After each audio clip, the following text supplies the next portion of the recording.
सविनय अवज्ञा आंदोलन।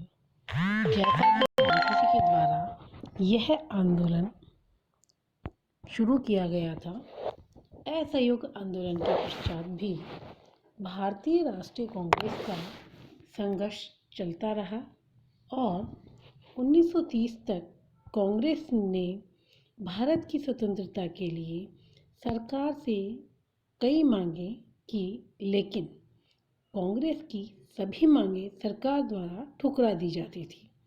जनता के मन में भी यह बात घर कर गई कि सरकार को कुछ करने के लिए मजबूर किया ही जाना चाहिए। ब्रिटिश सरकार ने नेहरू रिपोर्ट को भी अस्वीकृत कर दिया और भारतीय इस बात से काफ़ी क्रुद्ध हो गए। 31 अक्टूबर 1923 को वायसराय लॉर्ड डार्विन ने यह घोषणा की कि ब्रिटिश सरकार की ओर से घोषित करने का यह अधिकार मिला है कि सरकार के मतानुसार 1917 की घोषणा में यह बात अंतर्निहित है कि भारत को अंत में औपनिवेशिक स्वराज्य प्रदान किया जाएगा। लॉर्ड इरविन की घोषणा से भारतीयों के बीच में एक नई आशा का संचार हुआ।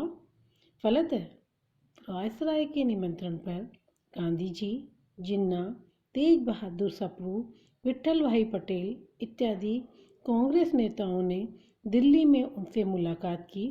वायसराय डोमिनियन स्टेट के विषय पर इन नेताओं को कोई निश्चित आश्वासन नहीं दे सके। दूसरी ओर ब्रिटिश संसद में इरविन की घोषणा, जिसे दिल्ली घोषणा पत्र भी कहा जाता है, पर असंतोष व्यक्त किया गया। इससे भारतीय जनता को बड़ी निराशा हुई और सरकार के विरुद्ध घृणा की लहर सारे देश में फैलने लगी। उत्तेजनापूर्ण वातावरण में कांग्रेस का अधिवेशन दिसंबर 1929 में लाहौर में हुआ। अधिवेशन के अध्यक्ष जवाहरलाल नेहरू थे, जो युवक आंदोलनकारी थे और उग्र राष्ट्रवाद के प्रतीक भी थे। इस बीच सरकार ने नेहरू रिपोर्ट को स्वीकार नहीं किया। महात्मा गांधी ने राष्ट्र की नब्ज को पहचान लिया और यह अनुभव किया कि हिंसात्मक क्रांति को रोकने के लिए सविनय अवज्ञा आंदोलन को अपनाना ही होगा। अतः उन्होंने लाहौर अधिवेशन में प्रस्ताव पेश किया कि भारतीयों का लक्ष्य पूर्ण स्वाधीनता है, न कि औपनिवेशिक स्थिति की प्राप्ति, जो गत वर्ष कलकत्ता अधिवेशन में निश्चित की गई थी।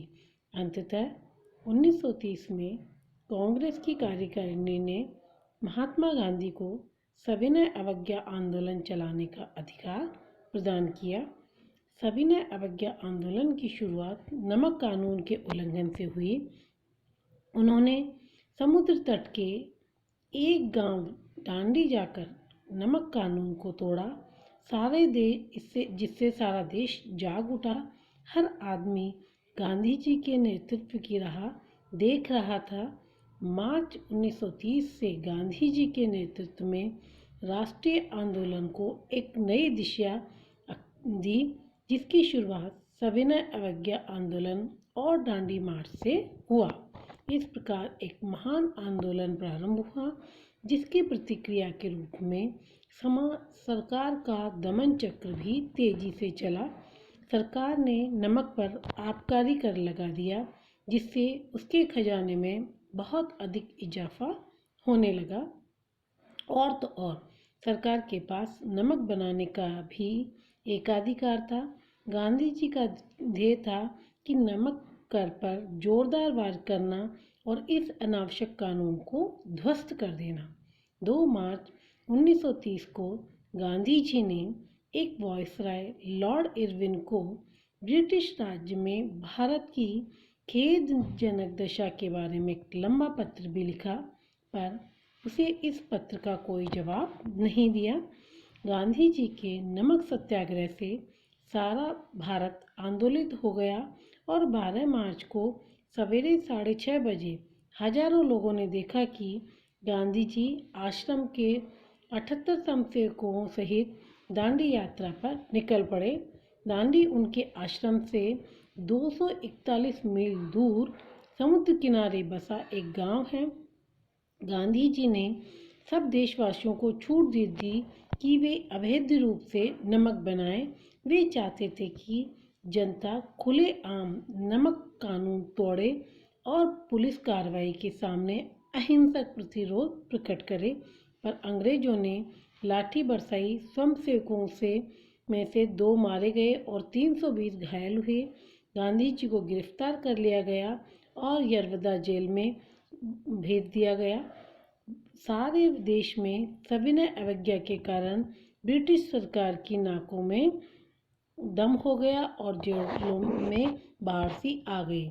इस प्रकार हम देखते हैं कि सविनय अवज्ञा आंदोलन के द्वारा गांधी जी की रणनीति में भी एक परिवर्तन हमें दिखाई देता है। अब तक असहयोग आंदोलन से रूप बदल करके सबसे बड़ी जो विशेषता है इस आंदोलन की कि इसमें पूर्ण स्वराज्य की मांग रखी गई। औपनिवेशिक स्वतंत्रता के स्थान पर पूर्ण स्वतंत्रता की बात पहली बार सविनय अवज्ञा आंदोलन द्वारा की गई, जिसके बारे में इसके और अध्ययन हम अगली कक्षाओं में करेंगे।